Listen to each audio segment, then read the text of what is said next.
Duplo twist hablado.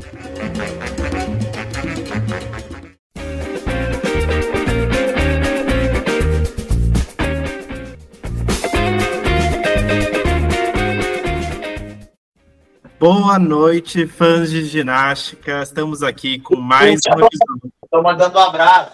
É o Ângelo divide o quarto comigo, o Ângelo, treinador do Flamengo. Ah, maravilhoso. Um abraço aí. Peraí. Agora dá, ó. Dá um tchau aí. Oi, Ângelo. Oi. Eu fazia assim pra ele calar a boca e ele... Tudo bem. Boa noite, fãs de ginástica. Estamos aqui com mais um episódio do podcast Duplo Twist Hablado. E hoje, numa edição mais do que especial, com o coreógrafo da Seleção Brasileira de Ginástica Feminina, né? Rony Ferreira, essa pessoa que já trouxe inúmeros momentos históricos para o Brasil, né? Foi o coreógrafo de Brasileirinho, também de Baile de Favela e de muitas outras coreografias que, enfim, ilustram a história da ginástica brasileira. Aqui comigo, Gabriel Ursi, tem também Rodrigo Depes, Maria Luísa, Malu, né?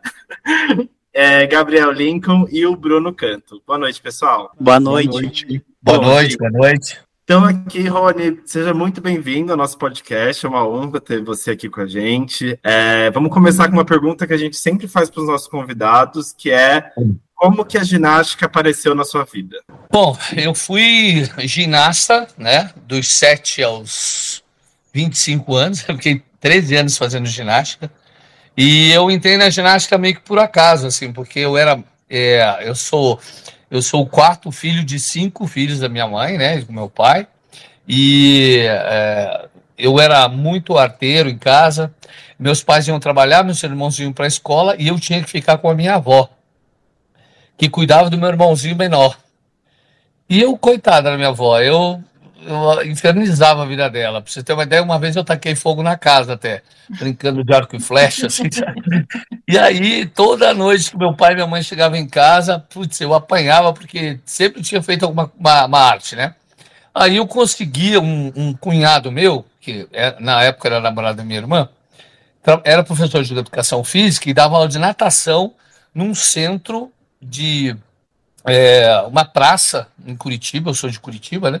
Onde tem vários esportes, assim. E aí você podia fazer 2 horas nesse lugar. Então eu queria fazer natação e algum outro esporte. Como ele trabalhava lá, ele conseguiu que eu ficasse 5 horas lá. Então minha mãe, eu ia para a escola de manhã, ela me deixava depois do almoço lá com esse meu cunhado. Aí eu fazia natação, vôlei, basquete, ginástica, atletismo, fazia artes plásticas, tocava violão, fazia lição, enfim. Foi um santo remédio para minha família, porque eu voltava para casa, quando a minha mãe ia me buscar, dormindo no carro já. Então eu entrei na ginástica por acaso. Quando eu entrei, eu sempre fui muito magrela e baixinho. Agora eu cresci muito, mas eu era magrela e baixinho. E aí, fazendo as aulas de ginástica artística, eu comecei a me dar bem. E aí o professor falou assim: olha, você não quer deixar, em vez de você fazer vôlei, basquete, não quer fazer 2 aulas seguidas de ginástica? Aí depois eu passei a fazer 3 aulas seguidas de ginástica. Aí eu tive a primeira competição, que era campeonato pré-mirim em Curitiba, e eu ganhei a competição. Então eu fiquei super empolgado, e aí continuei treinando, e fiquei treinando por 13 anos. Esse meu primeiro professor que me descobriu na Praça Oswaldo Cruz, o professor Jaime de Quadros, depois foi meu professor na faculdade. Eu fiz educação física na Universidade Federal do Paraná e ele era o mestre lá também. Foi uma super coincidência. Então eu entrei assim, por isso.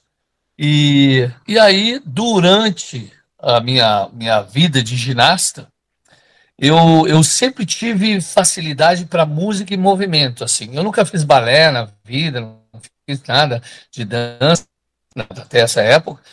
E aí, as minhas colegas de equipe, eu olhava assim, elas tentando, porque antigamente cada um fazia a sua série, né? Cada menina pegava a música e a professora ajudava um pouquinho e elas tinham que fazer sozinha. Aí eu olhava aquela coreografia e falava assim: olha, por que você não faz assim, assado? A música está falando isso, você pode fazer isso. Nesse lugar aqui você pode fazer um giro, olha, a música combina, tal. E ia dando certo, ao ponto de, cada vez que ia ter uma competição, as minhas colegas de classe me pediam: Rony, será que você pode me ajudar a montar a coreografia?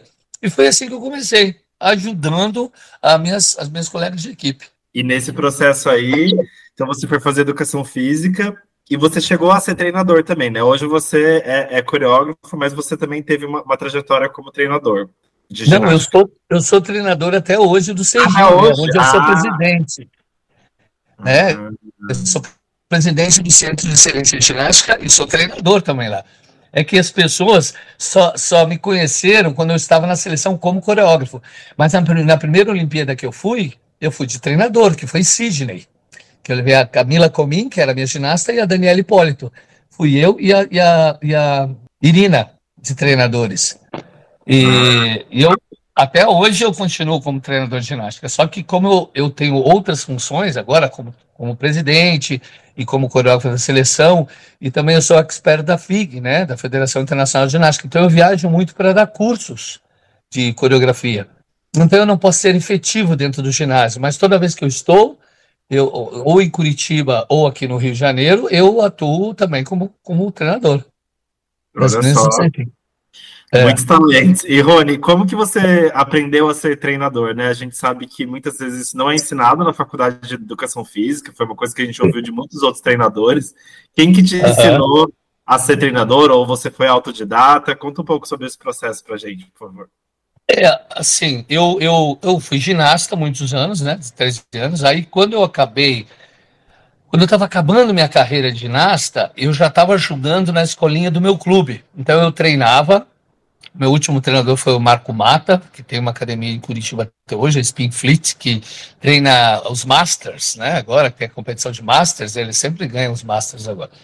E aí ele me pedia para eu ajudar com a escolinha, com os meninos. Eu comecei treinando os meninos. Então eu treinava até uma certa hora e depois eu dava aula na escolinha. Eu comecei assim, ajudando, sabe? O que eu aprendi com os meus treinadores. Mas o grande pulo que eu dei como treinador foi que eu tive o privilégio de trabalhar 8 anos com o Oleg Ostapenko, que foi, para mim, um dos melhores treinadores do mundo. Infelizmente já faleceu. E eu aprendi muito com ele. E também com a Irina Ilyashenko, que estou há 23 anos com ela, então você vai aprendendo, né, toda aquela parte da escola da ex-União Soviética e da Ucrânia e da Rússia. E aí também eu aprendi bastante coisa com a esposa do Oleg Ostapenko, com a Nádia, que era da rítmica, e quando veio para o Brasil com ele, dava aula de balé no Sejin. Então eu ficava de olho para ver como que ela fazia, tal, e perguntava e copiava, tal. E foi assim que eu fui me desenvolvendo dentro dessa parte coreográfica. Eu não sou professor de balé. Aliás, o que eu sei é muito pouco, assim, que eu aprendi olhando as outras equipes, a Rússia, a China, eu tive a oportunidade de ver, o Canadá, como que eles faziam, e aí eu fui adaptando para a gente aqui no Brasil. Mas eu não sei as posições certinhas, assim, mas eu utilizo as coisas do balé que é necessário para a ginástica, sabe? Porque tem coisas do balé que não é bom para ginástica artística, que trabalha muito em endeor, né, com a perna muito aberta, aí a menina vai fazer parada de mãos na paralela, não consegue fechar o pé em cima porque fica a endeor, aí tem desconto. Então, vai fazer um flick layout na trave, o quadril está aberto, cai da trave porque a perna sai de lado. Então, tem muitas coisas que a gente tem que adaptar para o nosso esporte. E foi assim que eu aprendi.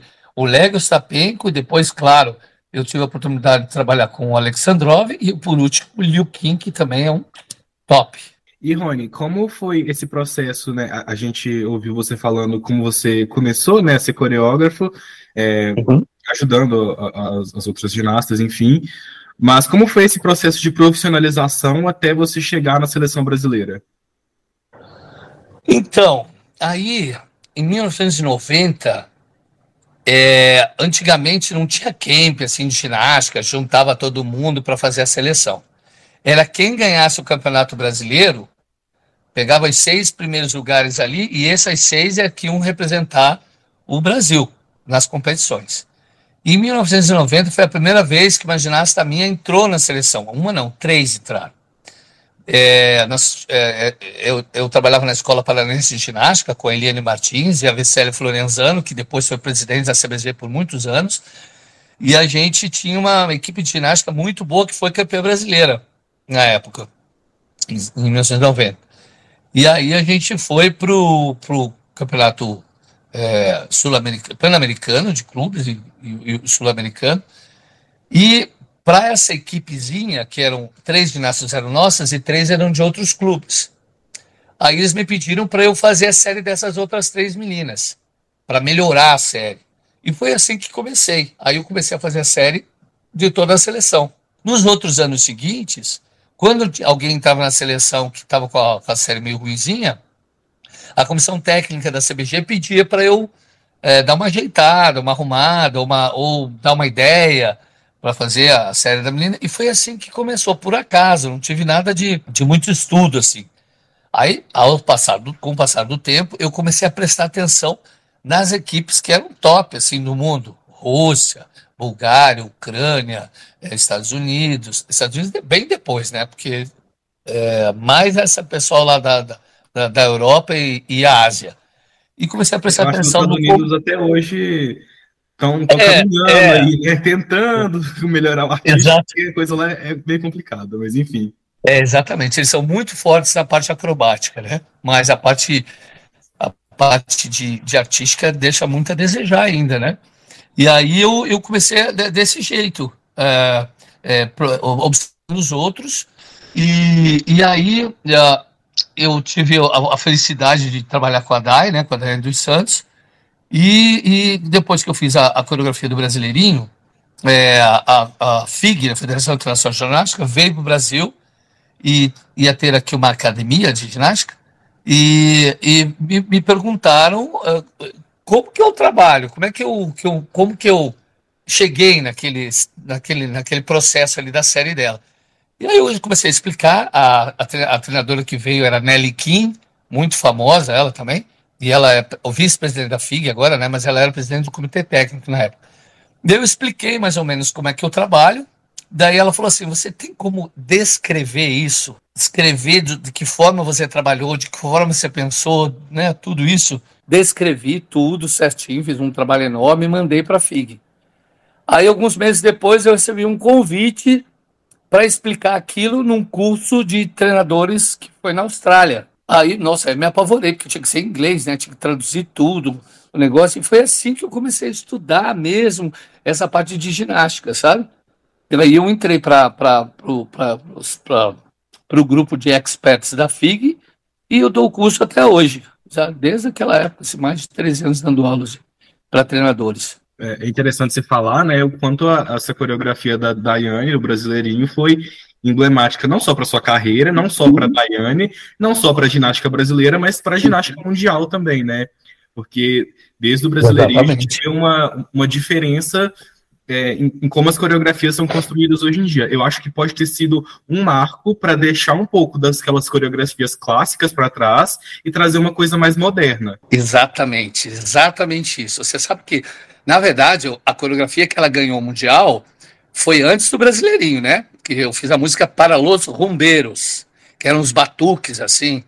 Não sei se vocês lembram disso, mas não foi o Brasileirinho que ela ganhou na primeira vez. Uhum. E eu, quando escutei aquela música, que era do filme Reis do Mambo, com Antônio Bandeiras e tal, e quando eu escutei a música, aqueles batuques, tudo, me veio a Dai na cabeça, sabe? Porque ela é um torpedo, a menina, né? Ela voava muito. Então, e outra coisa que eu fiz é que eu tinha que descobrir uma música em que eu escondesse a parte ruim da Dai e aflorasse a parte boa. Não é parte ruim, deixa eu contar melhor isso. A Dai começou muito tarde na ginástica, né? Com 12 para 13 anos.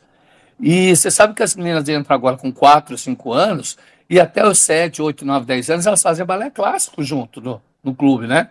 Então, e o balé é o que dá a leveza, o que dá plasticidade nos movimentos, é que estica a ponta do pé, é o que estica o joelho, é que dá o alongamento, né? Então, tudo isso ela não teve. Ela entrou direto já pulando muito, mas ela pulava muito alto. E aí, para você montar qualquer coreografia para ela, é difícil porque ela não conseguia esticar o joelho, não tinha ponta de pé. Então eu tinha que fazer uma coisa em que de flexionado mesmo, sabe? E esses batuques meio africanos que tinham na coreografia, eu aproveitava para fazer um negócio meio afro mesmo, sabe? Para que ela não precisasse fazer uma coisa como balé, por exemplo, assim. Na hora do samba, por exemplo, ela sambava durante a apresentação do Brasileirinho, né? Quando um árbitro internacional, pode ser da China, da Rússia, dos Estados Unidos, do Brasil, talvez um movimento de balé, por exemplo, um plié, todo mundo no mundo inteiro sabe como é que é feito um plié, como que deve ser feito, sabe? O braço, a perna, até onde que vai, o quadril, a cabeça, a coluna, é muito fácil, que é muito comum. Agora, qual é o árbitro internacional que vai chegar para mim e falar que o samba está errado? Eles não têm essa expertise, entendeu? Eles não vão se arriscar e falar assim, não, vou descontar aqui na parte disso porque o samba está errado. Então como é que é o samba? Já viu o gringo sambar? Que engraçado que é. Então, como eles não sabem, eu usei uma estratégia seguinte, eu vou usar coisas da nossa cultura, que no caso era o samba, e no Brasileirinho também era um chorinho, né? Mas eu usei batucada de escola de samba nas diagonais, e para fazer a coreografia. Então não tinha como, na parte artística, ser descontada. E antigamente, a parte artística não era tão valorizada como está agora, mas causava um super espetáculo. Você tinha que fazer com que o público ficasse a seu favor ali, né? Criasse uma empatia. Foi aí que essa estratégia que a gente utilizou. Sair daquela mesmice lá da Europa, fazendo os clássicos ou os folclóricos, né? Que a gente sempre copiava da Rússia, da Romênia, né? E comecei a colocar música brasileira, em que é a oportunidade da gente mostrar a nossa cultura, os nossos costumes, mostrar para o mundo inteiro ali a nossa identidade étnica, né? E de uma forma em que ela fique para cima e não vulgar. E essa é sempre a minha preocupação quando eu faço alguma coisa de Brasil, mesmo agora nessa última série da Rebeca, no Baile de Favela, se as pessoas escutassem a letra do Baile de Favela, eles iam ficar apavorados, né? Nem eu sabia como é que era a letra, fui saber depois. Se Dona Bela traduzir a música, já era, né? Acabou. É verdade. Mas aí, por exemplo, a dança funk do Brasil, ela é muito erotizada. Não é nem sensual, é erotizado. Você vê as meninas dançando, é só rebolando a bunda para cá e para lá, baixando, tal, não sei o quê. E eu não podia fazer isso, a Rebeca, para fazer isso.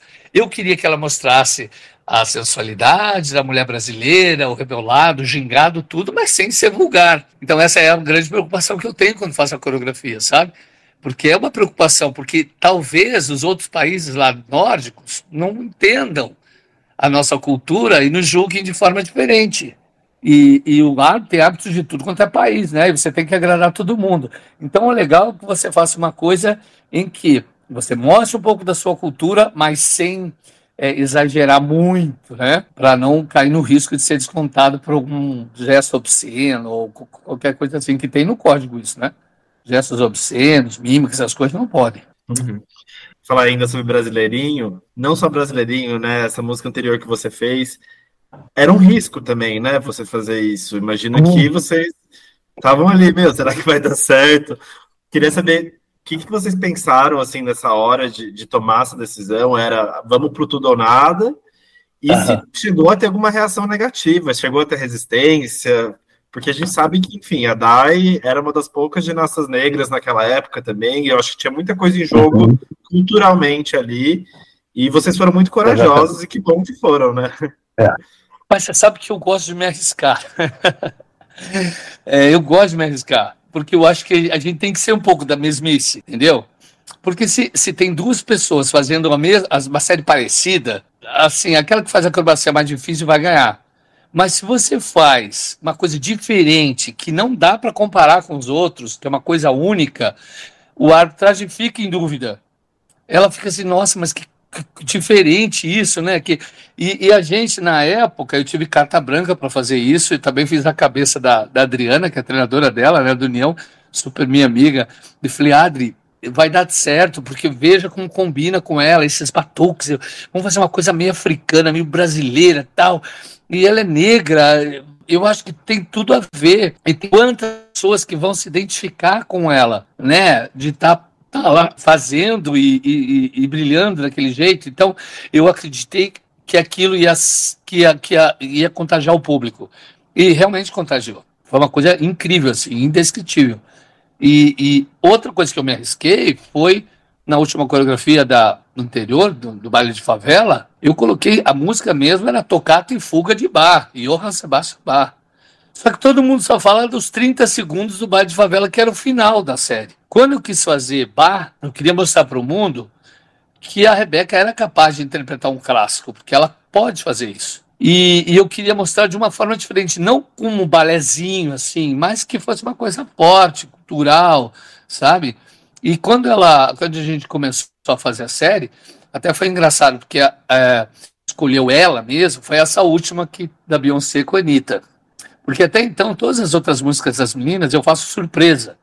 Como eu conheço as meninas desde pequena, né, eu escolho a música de acordo com a personalidade dela. Né, eu sei que aquele estilo vai combinar com ela e ela gosta. Então eu mostro, às vezes, alguns modelos de música, digamos assim, e eu vejo que elas gostam. Então eu já fico com aquela carta na mão, entendeu? E eu queria fazer com essa música Toccata e Fuga de Bach. Ela começa bem forte, né? Aquele tarará, tarará, é forte, alto som, e esse som foi gravado acusticamente numa igreja em Curitiba. Vocês sabem que eu faço a música em estúdio, né? Não é cortada assim, eu monto a música mesmo. E então o som era bem de um órgão de tubo, então era bem forte assim. E quando começava esse barulho na competição, todo mundo já olhava para o solo. E qual a surpresa de ver a Rebeca, que tinha feito Beyoncé em 2016, estava fazendo um clássico. Chama atenção. Aí do meio para o final, quando entra o baile de favela, aí ela arrasa, né? Aí a gente pôde mostrar nossa cultura, nosso gingado, tudo. Então deu super certo, mas eu me arrisquei.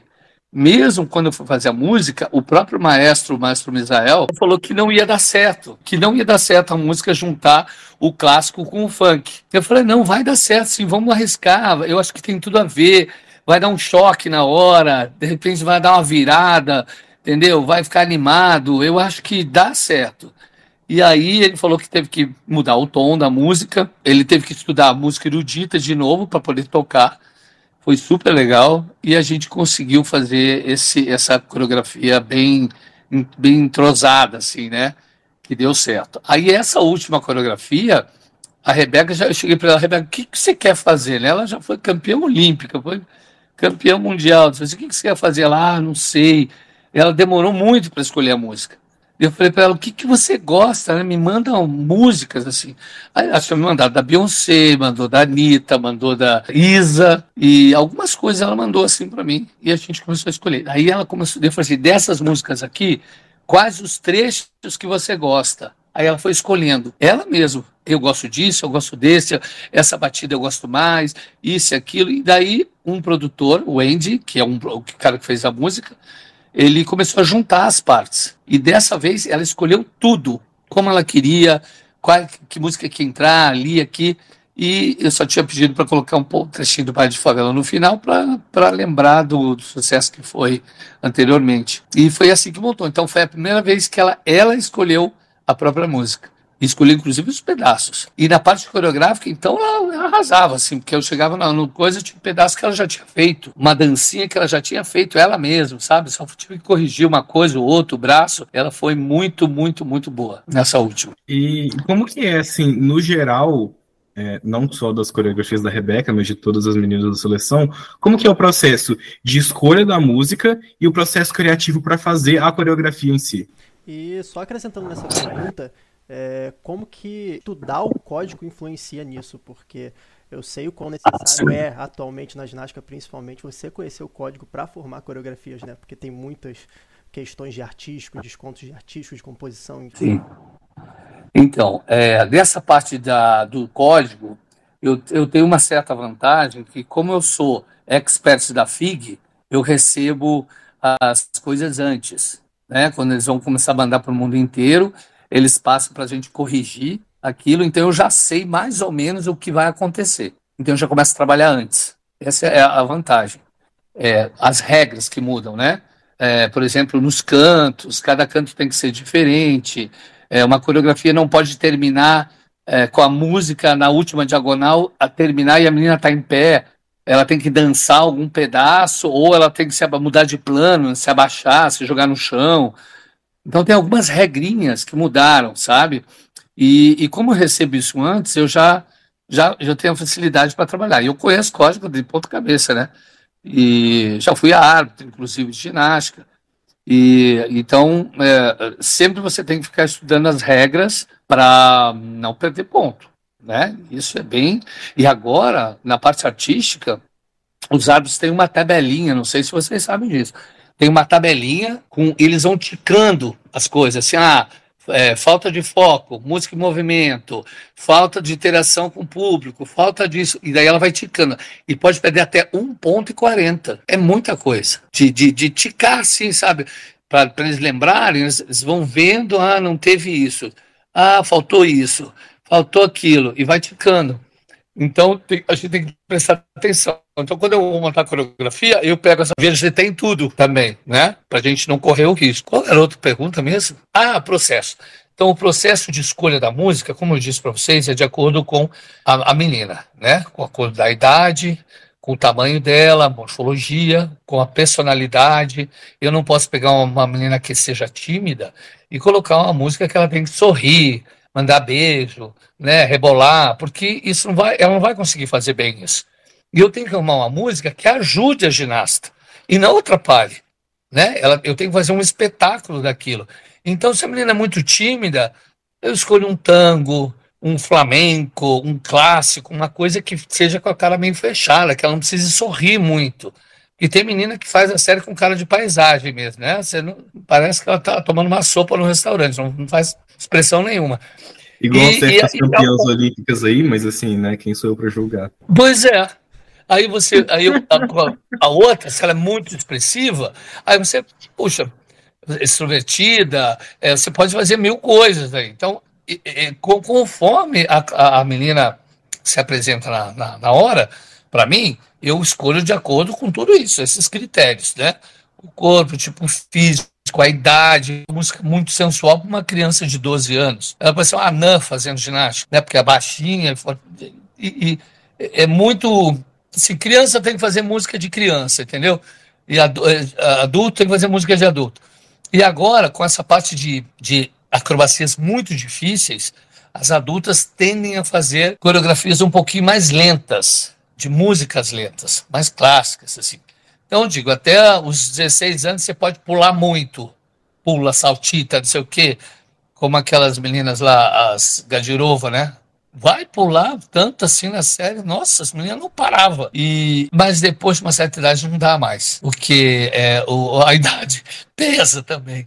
E as meninas têm que respirar durante a série, né? Então, é assim que eu escolho, essa parte de como escolher a música e para quem, né? Como eu conheço as meninas desde pequeno, fica mais fácil. O difícil foi no ano passado que eu fui convidado. Eu fui para os Estados Unidos fazer 4 séries de solo. Foi a convite do Liu Kim, né, que trabalhou comigo aqui, e ele está lá na seleção americana lá, e eu fui no camp da seleção americana, que foi em Dallas, e eu fui fazer coreografia. E eles convidaram Elizabeth Okino, não sei se vocês conhecem, a Beth Okino foi a primeira menina a fazer triplo giro na trave.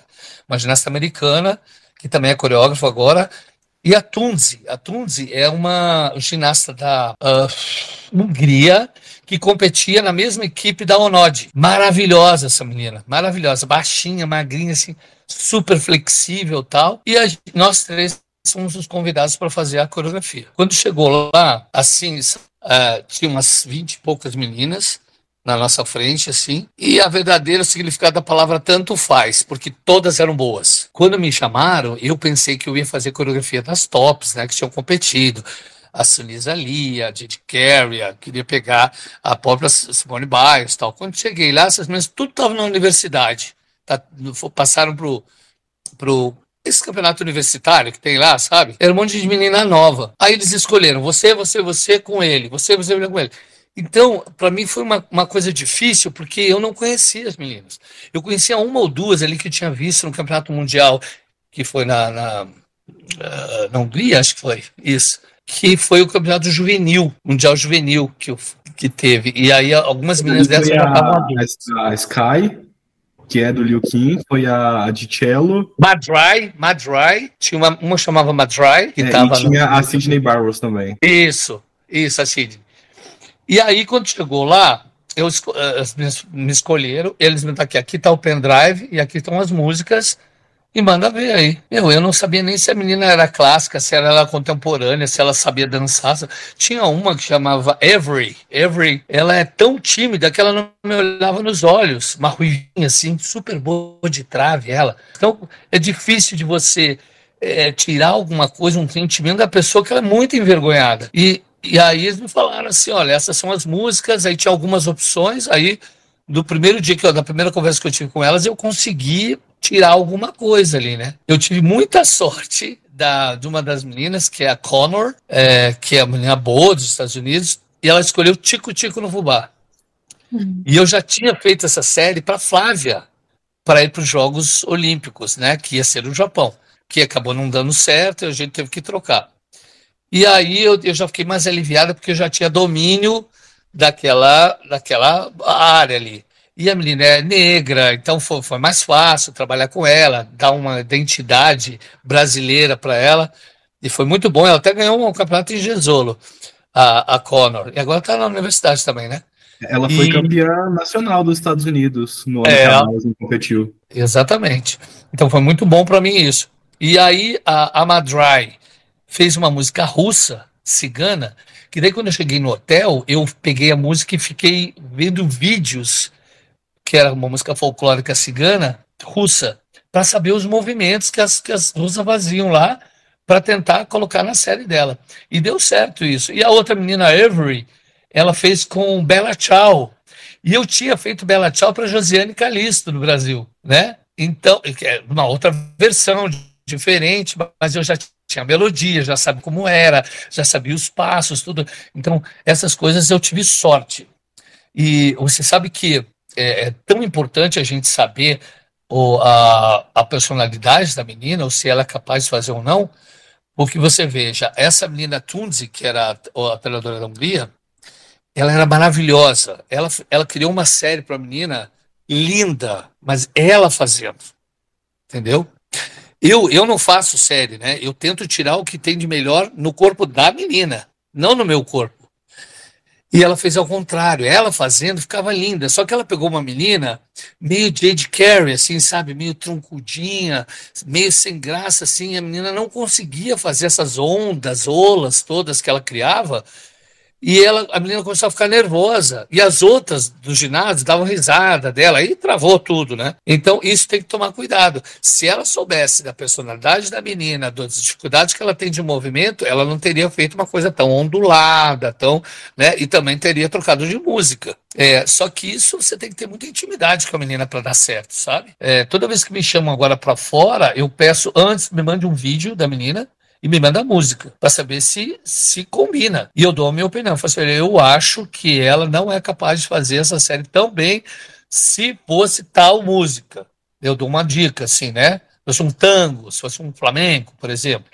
Aí eles trocam, né? Às vezes não trocam, mas a grande maioria troca. E é assim que a gente trabalha. E geralmente vocês, coreógrafos, levam parte da coreografia pronta antes de começar a trabalhar e finaliza lá, ou vocês começam, mesmo já conhecendo a personalidade da ginasta, mas a questão dos movimentos da dança, da coreografia, vocês já levam alguma coisa antes ou vocês começam a trabalhar junto com a ginasta? Na verdade, eu imagino que aquela música, aquele som tem um determinado movimento. Mas eu só vou saber se dá certo se eu testar no corpo da menina. E também ela tem que gostar, porque várias vezes eu monto uma coisa e a menina não gosta. Fala, não vou fazer. A Flávia é uma dessas. Ela fala, não vou fazer isso não. Eu falei, Flávia, vai ficar legal isso e aquilo lá. Não, tenho vergonha, imagina, eu vou fazer isso lá, passar mal carão lá. É engraçado isso, mas tem coisas que tem meninas que são resistentes, assim, não querem fazer. Então, a maioria das vezes eu faço junto com a ginasta, testando o movimento. E muitas vezes eu estimulo para que ela me dê o movimento. Ó, a gente precisa fazer uma coisa ondulada, que vá para o chão, que faça assim, assim, assado. Vamos criar junto? Vamos. Aí também tem as coisas que não dão certo. Por exemplo, tem meninas que têm problema na coluna, então não dá para fazer. Tem uma que só pode se abaixar do joelho direito. Não dá para fazer nada com o joelho esquerdo, que tem 5 cirurgias no joelho, 3 na outra, no outro no ombro. Então você tem que levar tudo em consideração.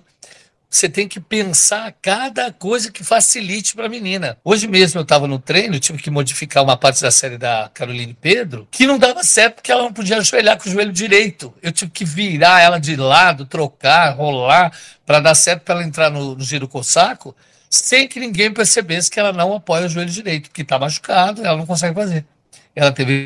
Ela rompeu o tendão de Aquiles, né, há 2 anos atrás, e aí fortalecido. E aí fazia tudo no outro joelho. E agora o outro joelho tá podre também. Então tudo tem que arrumar, né, para que a menina consiga fazer facilmente. Eu tenho mais uma dúvida, vamos lá. Mas é ele. Muitas dúvidas hoje. Essa questão de artístico, ela é muito valorizada hoje em dia. Ela não era valorizada antigamente, mas hoje em dia ela é muito valorizada.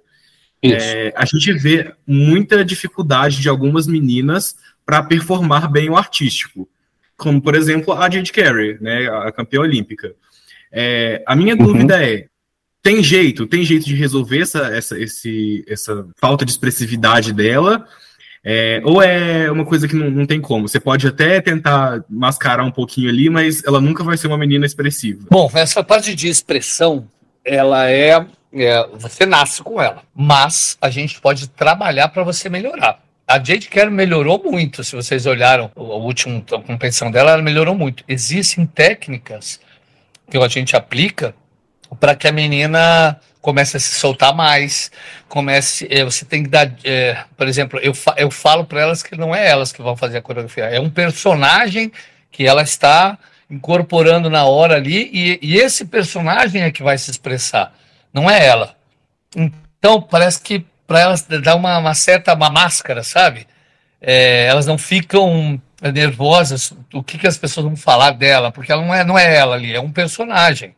Eu sempre falo, você tem que imaginar isso e aquilo, tal, na sua cabeça e tentar se expressar. Não você, mas esse personagem que você está interpretando. E, além disso, tem muitas coisas que a gente faz dentro do ginásio que ajudam. Tem, por exemplo, quando você se joga no chão para fazer uma parte mais dramática, eu falo, feche os olhos, né? Passa a mão na cabeça. Então, tudo isso são pequenos gestos e expressões do rosto que ajudam a construir esse personagem. Ou o sorriso, para onde que você vai olhar o horizonte, essas coisas vão ajudando aos pouquinhos as meninas. Mas tem menina que já vem com isso pronto, você não precisa nem falar. Elas já são, sabe, exibidas e fazem o show artístico ali acontecer. Mas existe sim um trabalho, é muito devagar, mas dá para fazer. A gente consegue. Rony, a gente sabe que você comentou um pouco sobre o código, né, que ele traz uma série de requisitos, e muitos desses requisitos são objetivos, né, eles não são subjetivos, mexer em determinadas partes do corpo. E a gente tem visto uma discussão na internet, né, na internet da ginástica, de que algumas séries estão ficando protocolares, assim, para bater esses requisitos. Então, vai lá, daí rola no chão, daí mexe a coluna. Mas eu também penso que, por outro lado, se você fica só na expressividade, no sentido de uma interpretação subjetiva, assim, do o que é ser artístico, você pode prejudicar algumas ginastas ou alguns estilos que não são do gosto do árbitro. Queria que você comentasse, assim, você tendo visto essa mudança e evolução do código, se você acha que é bom ter esses critérios mais objetivos, e quais são alguns lados negativos, se é que você acha que tem algum. Olha, nesses critérios todos que tem, até a gente estava conversando isso há algum tempo atrás, que as séries estão ficando muito parecidas, né? Porque como existe esses negócios que o árbitro vai ticando e a gente também vai olhando o que vai ter, a gente vai colocando na série coisas que para não perder ponto. Essa é a primeira coisa. Só que às vezes isso fica muito mecânico, sabe? Não é uma coisa de expressão. Não tem nada a ver com a música que está tocando. Às vezes eu vejo assim, tá tocando, por exemplo, uma valsa, e a menina tá fazendo um monte de pose que não tem nada a ver com valsa. Se você vai fazer uma valsa, tem que aparecer passos de valsa série da Centro-América ali, fazendo samba, música samba. Só que elas dançam salsa, acho que estão fazendo samba. Então é uma confusão de identidade, sabe? E você tem que se expressar de acordo com a música. E não só ficar pensando em colocar o que precisa para não perder ponto, em deixar a coisa muito mecanizada. Tem umas coisas que eu gosto de fazer na série, que é a interpretação da música ou do tema que a menina foi escolhido para a menina, de acordo com, por exemplo, se é o personagem de um filme, de alguma coisa, eu coloco a parte de expressão de teatro junto. Então, que a gente trabalha no ginásio, que vai ajudar também nessa parte de interpretação, sabe? As caras e bocas, e a gente sempre faz um link, né, do filme, por exemplo, ó, na própria coreografia da Lohane, por exemplo, que eu coloquei agora Missão Impossível, não sei se vocês viram a última dela, que é Missão Impossível com My Way, e em que ela faz gestos com revólver, assim, como se fosse a parte do filme e tal. Para interpretar isso, eu queria que as pessoas identificassem que ela está interpretando aquele personagem, né? Então, as coisas negativas que tem, que eu acho, é que está ficando muito parecido uma coisa com a outra. As coreografias têm que ser mais individualizadas e deixando mais criativo essa parte artística. Mas o resto, eu gosto das coisas que quando tem a parte objetiva, assim, sabe? Porque é isso que pede, então a gente vai fazer isso para não perder ponto. Falando muito de solo, né? Mas acaba que eu já percebi que muitas coreografias de solo são adaptadas também para trave, que também tem todos esses tipos que você falou, de descontos artísticos, de composição, enfim. Então, como que funciona esse processo também de passar para trave? E também porque a gente anda muito discutindo essa questão da coreografia na trave, porque realmente o código, a gente sente que meio que minou as possibilidades de uma coreografia muito criativa em cima do aparelho. Exatamente. Você sabe que a trave ficou engessada. Eu digo que ela ficou engessada. Antigamente, a gente tinha séries de traves muito mais interessantes, com passagens interessantes, torções, caia de costa, de barriga na trave, rolava. Adoro fazer 3 passos laterais com braços diferentes. Todo mundo faz a mesma coisa. Abre, fecha, cruza e tal, e bota o braço que fez lá no solo, igual. E fica engessada a coreografia, né? Só pode uma vez dar meia volta com os 2 pés juntos na ponta da trave, ou abaixar ou levantar. E agora, se você faz rolamento, não precisa fazer giro. Então, tem um monte de coisa que ficou meio engessado a coreografia. Não tem muita criatividade como era antigamente. E a maioria das pessoas pegam realmente um pedaço do braço lá que ficou bonito no solo e bota na trave. Mas eu acho que precisava melhorar essa parte aí. Até a Federação Internacional tinha que pensar no modo de deixar um pouco mais livre isso, para que a gente possa criar coisas diferentes e não fazer só aquele feijão com arroz ali. Primeiro que o tempo é curto, né, na trave, tem que fazer muitas coisas para conseguir alguns pontos ali. Então todo mundo faz só o feijão com arroz mesmo. Agora que tem assim, você tem que abaixar na trave, encostar o peito ou as costas e fazer um gesto, uma dança. Porque antes as meninas cavalgavam, lembra que ela só descia assim e já subia rapidinho, só para marcar ali a presença e acabou. Agora não, agora pelo menos tem que mostrar alguma coisa, fazer um braço, tem coisas que eles falam que não é o suficiente. Você tem que criar mais coisas antes de levantar da trave para continuar a série. Eu acho que a parte da trave precisava ser melhorada também. E na seleção, você também coreografa trave? Também coreografa trave, E tem muitas coisas que as meninas já têm de anos fazendo aquilo. E às vezes a comissão técnica resolve não mexer porque está tão seguro aquele gesto para a menina está tão mecanizado que ela nem pensa mais o que está fazendo. Ela só fica concentrando na parte acrobática, né? Então ela faz sempre o mesmo gesto, tal. E muitas das meninas têm essa mesma série há tempos, assim, para não precisar mexer na parte coreográfica, ela não tem que pensar e mexer. Alguma coisa ou outra, claro que a gente muda, né? Para não ficar sempre a mesma coisa.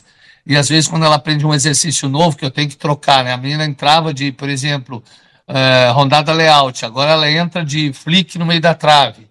Aí mudou tudo, porque daí a parte do chão tem que ser logo em seguida, para ganhar tempo. Aí você tem que ir mudando a composição da série.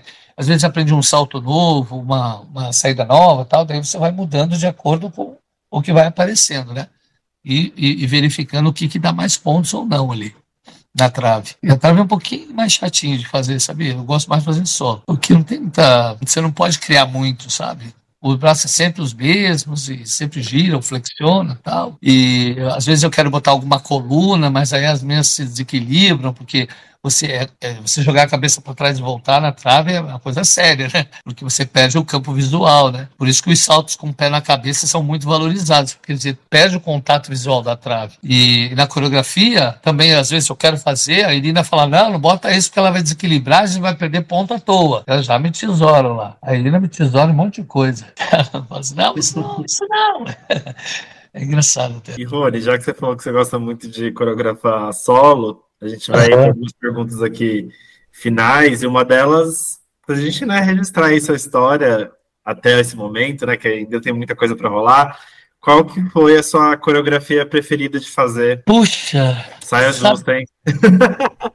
Porque cada coreografia é única para mim, assim. E quando fica pronta a coreografia, é um prazer tão grande que... Sabe quando nasce o último filho, assim, que você tem aquele amor? Claro que algumas ficam marcadas por você porque ficaram famosas, mas às vezes não foi aquela que você teve mais tesão em trabalhar, sabe? Essa última coreografia, agora eu já estou fazendo uma nova da Jade, né? Mas a anterior, agora, que era o Cell Block, foi muito trabalhada essa coreografia, foi muito legal de fazer, sabe? E também já era mais madura, e a gente vai conversando e tentando e fazendo e tal. Então foi uma das séries que eu tive muito prazer em coreografar, sabe? A da Flavinha, também de 2016, que era uma mistura de músicas francesas e tal. Não. Essa foi de... Não, 2016. Essa foi de 2018 e 2019. 2016 foi o rock lá. Isso. Que inclusive é a minha preferida, de 2016. Isso, foi uma big band, foi muito, muito divertido de fazer. A própria baile de favela foi bacana. Não sei te dizer. São todas muito legais. Essas que eu estou montando agora também estão super legais. A última agora, vocês até uma surpresa com a Julinha Soares. Ficou muito legal. Eu sou suspeito para falar, mas depois eu quero que vocês deem a opinião de vocês. E eu acho que como brasileiro, assim, vai pegar fundo no coração. Não pode dar um spoilerzinho, não? Fala mais pra gente. Já, uma música brasileira muito conhecida, Tá. E misturado com uma música francesa também muito conhecida, porque já que vai ser na França, né? Uhum. A gente tem que Puxar o saco. Pra ver se Quem eles ficam que você está amigos. coreografando agora? Isso talvez você possa falar. Quem que você está coreografando? Tem Júlia, A Jade... Flávia e a Jade, Tá. no momento. Flávia e Jade no momento. E mais algum spoiler das meninas? De Jade, da Flávia, assim? Só um spoilerzinho pequenininho, assim. A gente não quer coisa muito, assim. não. A gente também não quer saber tudo, mas é uma coisa, uma diquinha, assim. Acho que não. Vamos esperar um pouquinho para ver, senão vai perder a graça. Vai perder a graça. Mas tá bem bacana. As ideias foram ótimas, assim. E a gente está trabalhando duro. O duro, por exemplo, quando você começa a criar coreografia, você se empolga, vai criando um monte de coisa bacana, aí na hora de colocar a acrobacia você dá certo, sabe? Falta tempo, a menina não aguenta chegar lá, tal, daí você tem que começar a cortar, dá uma tristeza, puxa, mas está tão legal. Vamos tentar fazer, mas às vezes não dá, né? A gente tenta até o último minuto. Mas se não dá, não dá. Fazer o quê? As ideias vêm vindo assim, você vai criando as coisas e muitas vezes tem que jogar fora os pedaços. Mas faz parte do processo, né? Até chegar no baile de favela, por exemplo, foram 8 versões. 8 versões. E eu vou filmando, né? Eu faço o filme, vou guardando. Aí a gente vai ajustando. Isso, o pedaço ficou legal. Daí às vezes eu vejo que repeti muito um braço. Vamos trocar o braço. Aí começa a ver as cabeças, para onde olha. Porque assim, uma coisa é a direção que você vai ter na série. Outra coisa é o foco, é para onde que você vai olhar. Porque, por exemplo, eu posso caminhar para trás olhando para cima, eu posso fazer um chassé para frente olhando para o lado. E isso faz a diferença na coreografia, sabe? Essas mudanças assim de gestos e isso tudo faz com que a coreografia fique mais rica. Então você vai fazendo uma primeira versão e vai estudando, olha, aqui você podia fazer isso, e olhe para lá, aqui joga a cabeça, aqui tenta fazer uma coluna, e a gente vai fazendo assim a coreografia. Então não é uma coisa assim que nasceu agora e acabou, né? Ela está em constante evolução, e ainda mais quando entra exercício novo, que você tem que adaptar e colocar ali na coreografia, né? Para ganhar mais pontos, assim.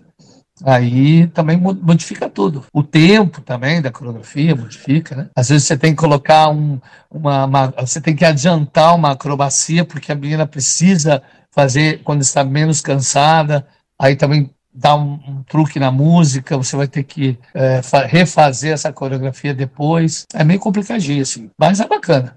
Rony, vamos para a penúltima pergunta aqui. Hoje em dia o Brasil é referência no solo, em artístico, tanto em artístico quanto em acrobático, né? No Mundial agora a gente ficou em primeiro lugar na final por equipes no solo. Pois é. E isso se deve muito ao seu trabalho. Você é um dos melhores coreógrafos do mundo, com certeza. Mas quais outros coreógrafos do mundo você admira, você gosta do trabalho? Você falou aí, né, da Beth Okino, a gente tem também os treinadores lá, os coreógrafos lá que coreografam a Holanda, que são muito bons. Tem a Stacey também é bom. Sim, a Stacey Yumi, se não me engano é assim que fala o nome dela, que ela também é muito boa. Quais coreógrafos assim você gosta do trabalho, se identifica, às vezes se inspira ali um pouco, porque, né, apesar de já ser uma lenda consolidada, um gênio das coreografias, a gente acaba a gente não, né? Vocês imagino que acabem se inspirando também um pouco no trabalho dos outros. Bom, o meu primeiro assim, ídolo de coreografia foi o Geza Pozar, da Romênia, que fez a Nadia Comaneci. Fez todas as séries da Nadia Comaneci até ela parar de treinar. Eu achei o cara genial, assim, do jeito que ele tirava a parte de graça que a Nadia tinha. Eu fui na casa dela nos Estados Unidos, foi uma coisa demais para mim. E o Geza Pozar, daí tem a Adriana, dos Estados Unidos, que tem a Beth Okino, essa Tunde da Hungria. Eu não me lembro, acho que é Richard, o nome do cara da Holanda. Ou não é Richard ou é Christian. Esqueci agora o nome do cara, mas o cara da Holanda também é bom e da Bélgica também é bom. Eles têm um trabalho de teatro junto, sabe, com as meninas. Você vê as meninas da Holanda, tanto a Theodora Tordocir quanto as irmãs lá. Como é o nome dela? As Weavers. As Weavers, isso mesmo. Elas têm essa parte de expressão, de rosto, tudo assim, né? Que é muito bom. E também tem um cara no Canadá que eu conheci muito bom, que fez a série da Brooklyn Moors, maravilhosa. Para mim, é a ginasta de melhor expressão artística que eu vi na minha vida. Foi a Brooklyn Moors, não agora, mas não nessa coreografia, da anterior, que era em sax só, de saxofone. Acho que foi Stuttgart que ela fez, né? E ela ganhou o PAN também no solo. Maravilhosa aquela série, eu me arrepio toda vez, eu olho e vejo que menina, ela foi muito feliz naquilo tudo, ela conta uma história durante a coreografia, e com acrobacias dificílimas e limpas, e saltos e tudo. Aquilo para mim é um show, aquilo é ginástica artística mesmo. Então essas pessoas que eu falei aí são as pessoas que eu presto sempre atenção quando vai ter uma competição, eu fico observando o que eles vão fazer, porque eu acho que eles são geniais. Adorei. E, Rony, vamos então aí para a última pergunta. Falamos muito sobre passado, sobre presente, né, da sua carreira. Queria falar um pouco sobre o futuro, né? Quais são os seus sonhos que você ainda tem? É difícil ter sonhos depois de realizar tanta coisa, mas assim, o que você ainda quer realizar na ginástica? E o que você também pretende fazer para que seu trabalho evolua cada vez mais? Você, enfim, buscar referências? O que você está trabalhando aí de projetos profissionais para o Rony no futuro? Bom, primeiro que eu quero que meu grande objetivo é a medalha olímpica, né? Agora em Paris. Inclusive eu estou de barba e bigode por causa disso. Fiz uma promessa, e engraçado que eu tinha pedido a Deus que no Mundial ele falou: por favor, me dá pelo menos uma medalhinha no solo, porque é o solo que eu trabalho, né? Ele me deu duas, foi Rebeca e Flávia. Então vou deixar a barba até a Olimpíada. Claro que eu não vou deixar igual Papai Noel, não vou aparando assim, mas a barba e o bigode foi uma promessa que eu quero que a ginástica brasileira brilhe muito agora em Paris, que nós estamos num momento incrível, né? Como que você podia imaginar?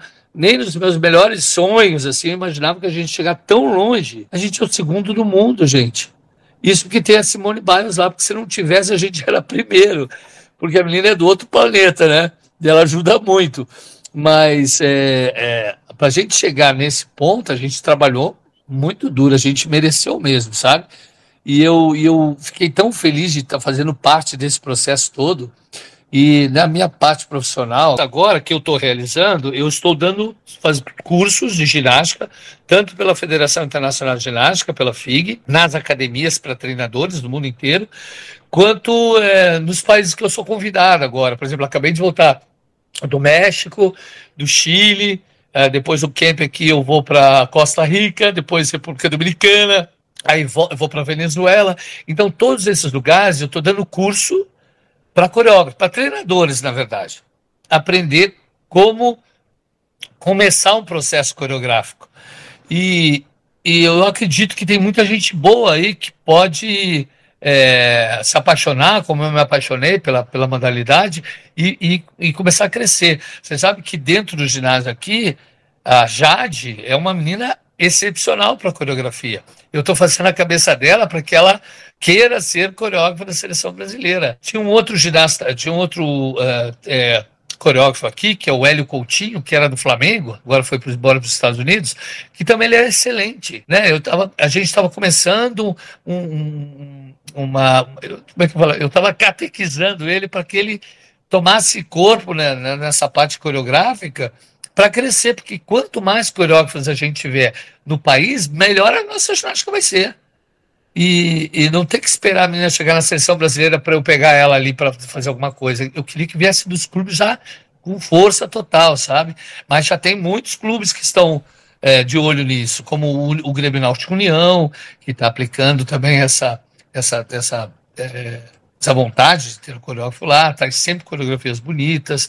O meu objetivo é fazer esses cursos de formação ao longo aí da minha carreira e para que mais coreógrafos se apaixonem pela ginástica. Rony, e você falou...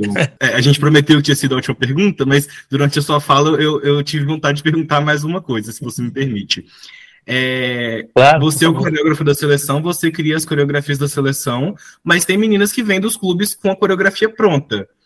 Como que é esse trabalho de, às vezes, você tem que modificar alguma coisa, você tem que limpar alguma coisa de uma coreografia, entre aspas, que não é sua? Então, por exemplo, assim, eu sempre peço autorização para o clube, né? Porque eu coloco dentro das regras. A coreografia vem, mas às vezes ela não está nas regras da ginástica, né? Por exemplo, problemas de esquinas, você sabe que cada esquina tem que ser diferente, a posição dos saltos em relação à arbitragem, esse negócio de olhar para o árbitro e interagir com o público. Então, tudo isso você tem que ir ajeitando. E, às vezes, alguns movimentos não ficam tão precisos. Aí eu tenho que dar uma modificada, sabe? Por exemplo, uma menina que é muito pequenininha, baixinha, fazer movimentos com os braços curtos.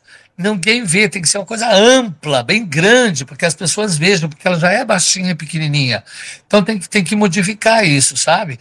Fica bonitinho se você está olhando de perto, mas quem está lá na terceira degrau da arquibancada não vê, não percebe a mesma coisa. Tem que ser uma coisa exagerada de grande assim. Então eu modifico o que é necessário, até explico para os treinadores, todo mundo me dá carta branca, na verdade, né? E aí eu falo, a gente vai fazer assim agora na seleção, ela vai competir assim no Sul-Americano e tal. Se você quiser voltar atrás, depois para competir no Brasileiro, pelo seu clube, você volta, mas agora vamos fazer assim, né? E normalmente dá certo, sabe? Hoje mesmo vieram as meninas que estão aqui do Juvenis do Flamengo, elas já vieram com as coreografias prontas. Eu só tenho que ajustar, ajeitar, fazer um toque aqui, um toque ali e limpar. O meu trabalho é de limpeza, de amplitude, de movimentos exatos, de eficaz, sabe? Onde ela tem que respirar. Se está muito saltitada a série, ela não está aguentando, eu tenho que dar uma modificada na série para que ela descanse. Então, tudo isso é trabalhado com as meninas que vêm prontas, né? Essas juvenis, por exemplo.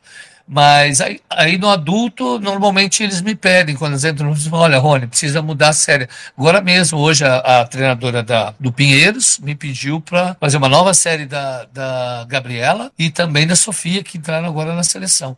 Então, eu já sei que eu tenho que fazer essas 2 coreografias depois. E tem a Josiane Calixto também que me pediu, né? Então, eu vou fazendo conforme a demanda pede. E, às vezes, a coreografia vem meio pobre, assim, sabe? Pelo clube. Mas não por culpa do clube, é porque, sei lá, não teve um coreógrafo, não teve alguém que orientasse e tal. E a menina é super talentosa, mas tem uma coreografia que não ajuda. Aí a gente escolhe uma música e incrementa essa série para que ela consiga uma nota maior. E o nosso interesse é que o Brasil tire notas altas, boas, entendeu? E a gente ajuda do jeito que pode, né? E é assim que acontece. Bom, Rony, dá para ver que o quanto você trabalha, né, pela ginástica, o quanto você é apaixonado pela ginástica. Então a gente está chegando, infelizmente, no final do nosso papo. A gente queria agradecer você de coração pelo tempo e pelo papo, que foi incrível. Tenho certeza que os fãs da ginástica, os nossos ouvintes gostaram muito. Então é isso. Muito obrigado por ter vindo. Olha, eu que agradeço. Eu sempre quis conversar com vocês, sabia? Eu consigo vocês sempre. Quando é que esses caras vão me chamar para a gente bater um papo? Olha como deu certo, não foi legal? Que bom. Que bom. Estava na lista já, top prioridades ali. Então, muito obrigado. E para os nossos ouvintes, muito obrigado por apoiarem nosso projeto, né? A gente sabe o quanto a gente não existe sem vocês, então, para dar aquela força, por favor, deem uma avaliação pra gente no Spotify. A gente sabe que muitos de vocês seguem a gente no Spotify, mas falta dar aquela avaliaçãozinha depois de ouvir o episódio. E também sigam a gente no Instagram, né, que é Duplo Twist Hablado, e no Twitter, que é Duplo Twist Pod. É isso, gente. Chegamos no final do nosso episódio. Muito obrigado e boa noite. Obrigado, gente. Grande beijo.